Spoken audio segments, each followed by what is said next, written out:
Oi, galera do segundo ano, boa noite, né? Espero que todo mundo esteja bem. É uma pergunta que a gente faz sempre, né? Mas com esse vírus aí a gente tem que se preocupar sempre, né? Continuando a nossa matéria sobre sistemática, sobre nomenclatura, né? A gente viu na semana passada, a gente falou sobre a especiação, né? E na especiação a gente conheceu a cladogênese, né, que é aquela tipo de especiação que estuda basicamente como os seres vivos são parecidos, né, através de um ancestral comum.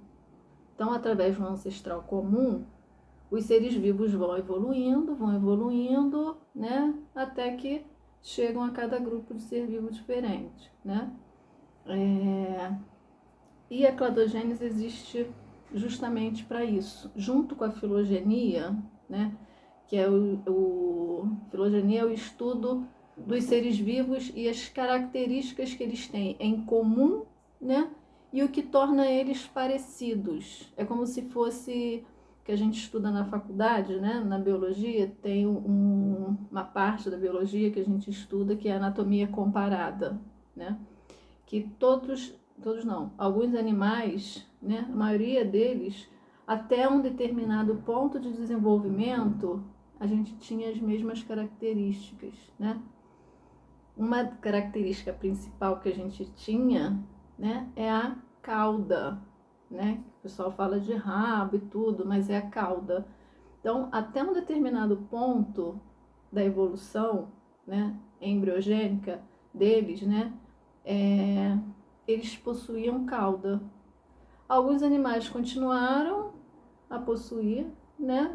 Foram se desenvolvendo e realmente possuíram, continuaram com a cauda, que são os répteis, né?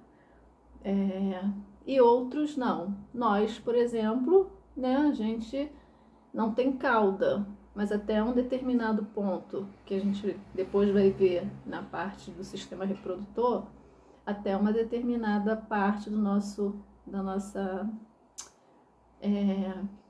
vida embriológica, né, dentro do útero da nossa mãe, a gente tinha uma caudinha ali, né, que hoje em dia é o cóccix, né? Hoje em dia é o nosso cóccix. O nosso cóccix nada mais é do que uma cauda que foi se atrofiando, né? E pra gente, pro nosso corpo, aquilo dali não precisava, né? Para outros animais, a cauda é utilizada, né? Eles precisam daquilo.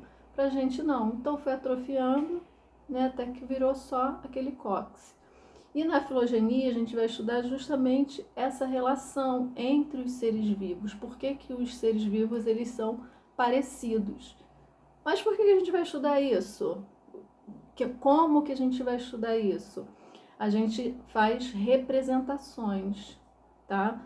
Que eu vou mostrar para vocês já já. A gente vai fazer como se fosse uma árvore filogenética. A gente tem a árvore genealógica, que trata da genética, e a gente tem a árvore filogenética, que vai tratar da filogenia, né? Vai colocar os animais, os seres vivos, em alguns ramos dessa árvore, e através dali a gente vai ver quem tem o grau de parentesco próximo, quem tem o grau de parentesco mais longe, né, através dessa árvore filogenética, que também tem um nome que a gente também chama de cladograma, né, ou árvore filogenética ou cladograma. Quem foi um dos primeiros ali a começar a estudar essa parte de cladograma, né? A gente já falou no método científico lá que o Darwin teve uma grande importância no método científico, provar as teorias dele, né? Então ele teve uma grande importância. Aqui na parte da filogenia, ele também tem uma grande importância, porque ele foi os primeiros ali a tentar agrupar esses animais, esses seres vivos, né? Agrupar de uma maneira que as características comuns entre eles dissessem, né, que eles eram parentes, né? Então, ele pegou esses seres vivos parecidos e foi estudando as características comuns entre eles e foi descobrindo que um é parente desse, outro é parente desse. Isso, a grosso modo, né, o Darwin fez isso, né? Ele foi um dos primeiros a tentar, pelo menos, a agrupar os seres vivos desse jeito, mostrando quem tem o grau de parentesco mais próximo, quem tem a parte genética mais próxima. E para isso ele começou a utilizar esses símbolos que a gente chama de cladograma, que já já a gente vai ver, né? E o Darwin fez até uma ilustração, né, muito legal, que a gente vai ver aqui, do primeiro, quando ele começou a estudar através disso, através dos parentes mais próximos. Ele fez uma ilustração muito interessante que a gente vai ver, junto com os cladogramas, que a gente vai ver como é que a gente vai interpretar o que significa cada coisinha, né? A gente já já vai ver, tá? Me aguardem, que a gente já vai voltar.